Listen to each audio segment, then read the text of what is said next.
ملے گی تو پیٹ میں تو گڑبڑ ہوگی نا۔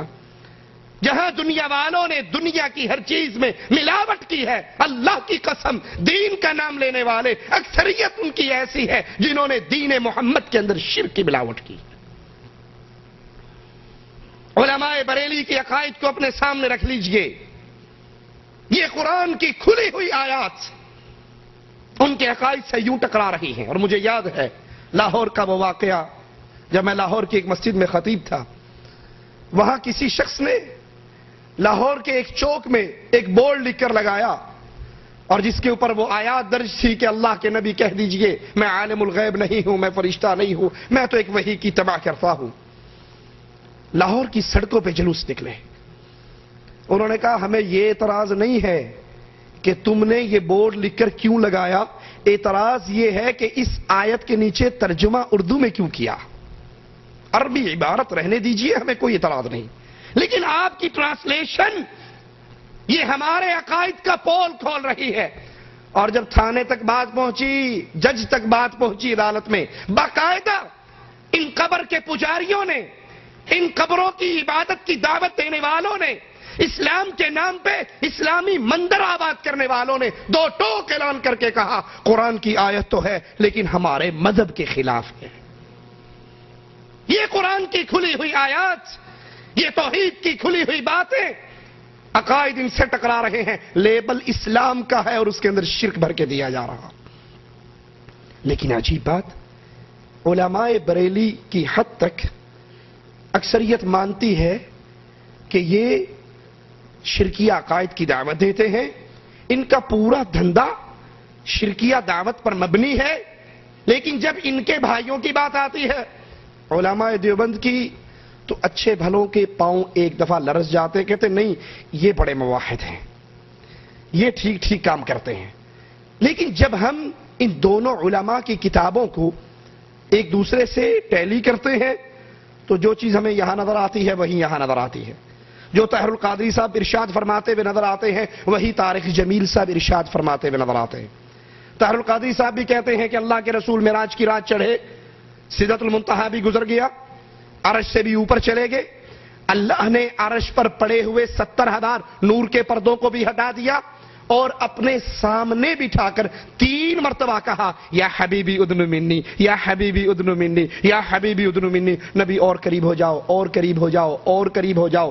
کہا اس نبی کی پرواز کون پہچان سکتا ہے جس کو اللہ اپنے سامنے بٹھا کر 3 مرتبہ اپنی آپ کو سائنس کی بات بتاتا تھا، یہ خلا اتنی بڑی ہے کہ اگر ایک جہاز چلایا جائے جس کی رفتار 1,88,000 میل فی سیکنڈ ہو اور وہ 1 ارب سال اڑتا رہے تو آسمان کے نیچے کی خلا کو ناپ نہیں سکتا، تو اوپر کتنا ہوگا؟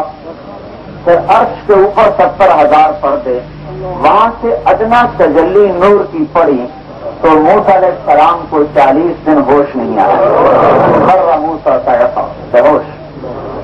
اور یہاں ثم دنا فتدلی فکان قاب قوسین او ادنی، اور جب سامنے قاب قوسین او ادنی، اور جب سامنے فرق یا حبیبی ادن منی، میرے حبیب قریب آؤ، آپ قریب ہوئے، یا حبیبی ادن منی، میرے حبیب اور قریب آؤ۔ پھر تیسری مرتبہ یا حبیبی، اے میرے حبیب ادن منی، میرے قریب آؤ۔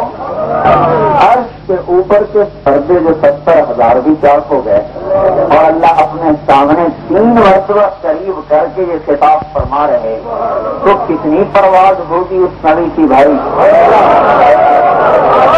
لہذا اللہ کے علاوہ اپنے حبیب کو کوئی پہچان نہیں، کسی میں حوصلہ ہی نہیں، کسی میں ہمت ہی نہیں۔ کیوں ٹیلی ویژن آن کیجئے، طاہر القادری صاحب کو سن لیجئے، ان کی بھی آواز یہی گونجتی ہے کہ تم تو نور و بشر میں جھگڑتے ہو، یہاں معاملہ بڑا آگے جا چکا ہے۔ جب اللہ کے نبی بیت المقدس سے چلے، نور کا چولا، بشریت کا چولا اتار دیا، عرش پہ پہنچے، نورانیت کا چولا اتار دیا، اور جب عرش سے لامکاں کے لیے پرواز شروع کی، نہ نور تھے نہ بشر تھے، ادھر سے نبی جا رہے تھے، ادھر سے اللہ آ رہا تھا، اور پھر دروازے تک بات پہنچی، اللہ نے دروازہ کھولا، اپنے حبیب کو اندر کیا اور دروازہ اللہ نے بند کر دیا. لا حول ولا قوة. دو کمانوں کا فاصلہ، ایک دنا کی کمان تھی وہ جو ادھر سے آ رہا تھا، ایک اس کی کمان تھی، ایک فتد اللہ جو ادھر سے آ رہا تھا بلانے والا، ایک جانے والے کی کمان تھی، ایک بلانے والے کی کمان تھی. جب دونوں ہاتھ دو کمانوں کی مانند مل جائیں تو دو کمانوں کا ملنا مثل معان کا ہو جاتا ہے، مثل معان کا ہو جاتا ہے.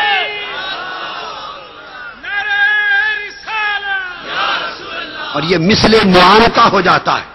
اور اس میں بھی تشبیہ و مثال سے پاک تھا وہ قرب. ہمیں سمجھانے کے لیے فرمایا فکان قاب قوسین. پھر جب کعبہ قوسین پہ آئے تو دنا کو چھوڑ دیا. فرمایا اب اس مقام پر محبوب دنا کو بھی چھوڑ دے کہ وہ بھی اب اس مقام کے علائق میں سے ہے. دنا کو چھوڑ دے کہ وہ بھی اب اس مقام کے علائق میں سے ہے. چھوڑ کے آگے گزرے فتد اللہ اور کعبہ قوسین پہ پہنچے. فرمایا محبوب اب تدلہ کو چھوڑ دے، وہ بھی اس مقام کے علائق میں سے ہے. آپ دو کمانوں کی طرح مل جائیں. جب جلوہ محب اور جلوہ محبوب، جب جلوہ خدا اور جلوہ مصطفیٰ دو کمانوں کی طرح مل گئے تو کعبہ قوسین ہوا. اب گھر والے دروازے تک پہنچ گئے، مہمان و میزبان بلا تشبیہ و بلا مثال اب وہاں پہنچ گئے. فرمایا محبوب اب یہاں تک تو ایک بیان تھا، یہاں تک مثالیں تھیں، اب اس سے آگے وہ کچھ ہونے والا ہے کہ اس کے بیان کے لیے مثال نہیں جو لوگوں کو بتا. وہ کیا تھا؟ اب دروازہ کھلتا ہے. دروازہ کعبہ قوسین دو کمانوں کی طرح مل گئے تھے جلوے. فرمایا دروازہ کھلا، محبوب اندر آ جا، حریم ناز میں آ جا، حریم ناز میں آ جا. محبوب نے حریم ناز میں قدم رکھا، خدا نے دروازہ بند کر دیا. فرمایا آؤ بنا لوگوں اس سے آگے تمہیں